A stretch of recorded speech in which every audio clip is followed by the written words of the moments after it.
Check 1, check 2.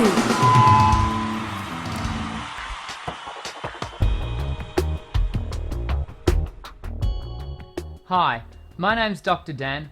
Welcome to another Voice Essentials Quick Tip. Microphones are an essential part of any contemporary vocalist toolkit. This being said, they can strike fear into the heart of the inexperienced singer. So over the next couple of minutes, I'm going to talk you through a number of important points to consider when working with a microphone. Make sure you keep watching because I'm going to provide you with the all-important whys, whats and hows of microphones and microphone technique. Most people associate microphones with amplification. Microphones make the voice louder.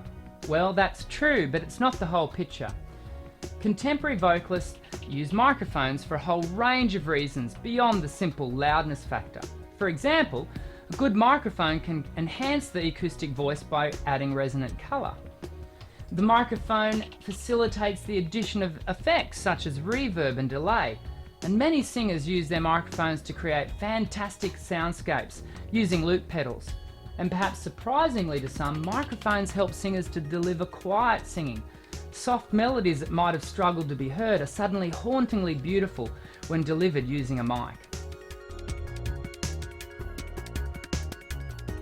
You might have noticed that I keep saying good microphone with an emphasis on good. And that's because there are mics and then there are mics. So how do you know which mic is going to work best for you? Well, firstly, let's narrow the field by only talking about live microphones.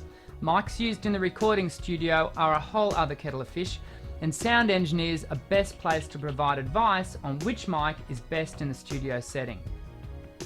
When talking singing for live performance, however, vocal microphones come in two main groups, dynamic and condenser.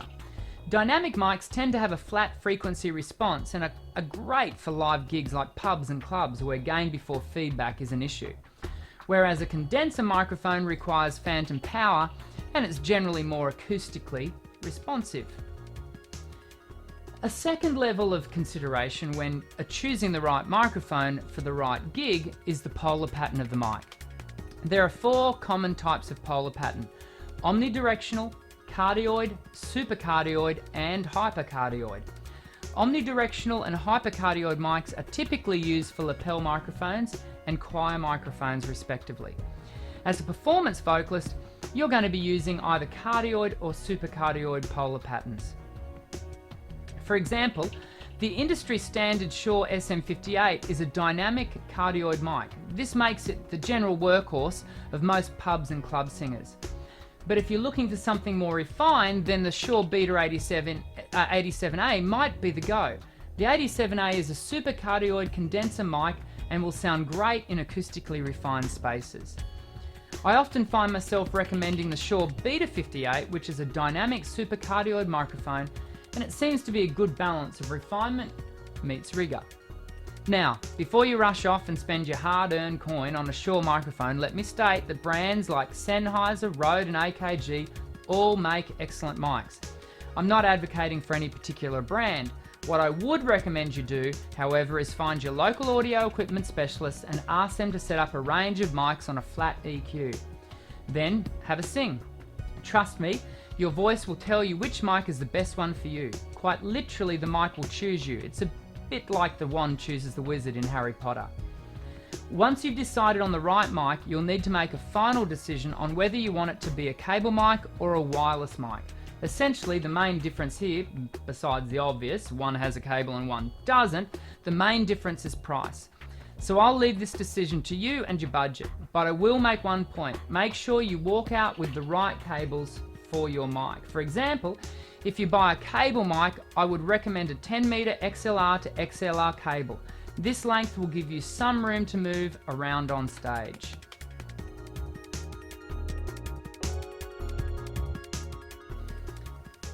Okay, you know what a mic is used for, you've done your homework and purchased the right mic for your performance situation.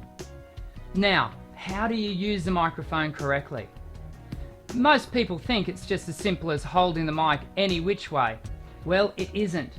There's a lot more to it, but with a few simple steps, you'll be holding and using the mic just like a pro.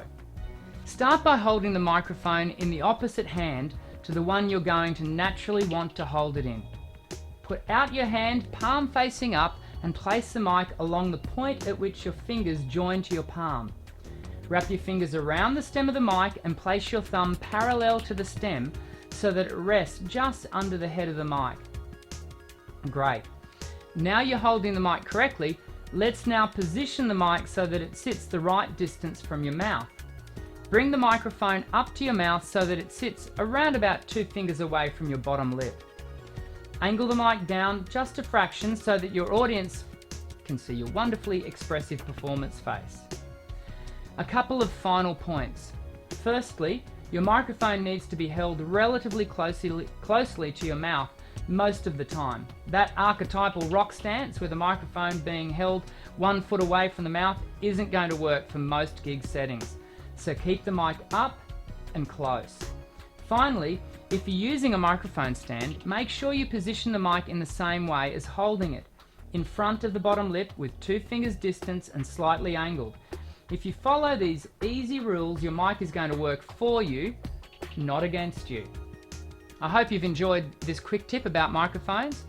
Before you leave, I'd love you to subscribe to my YouTube channel, where you'll find many other singing tips designed to help you become the best singer you can possibly be. I wish you all the very best as you continue to develop your singing.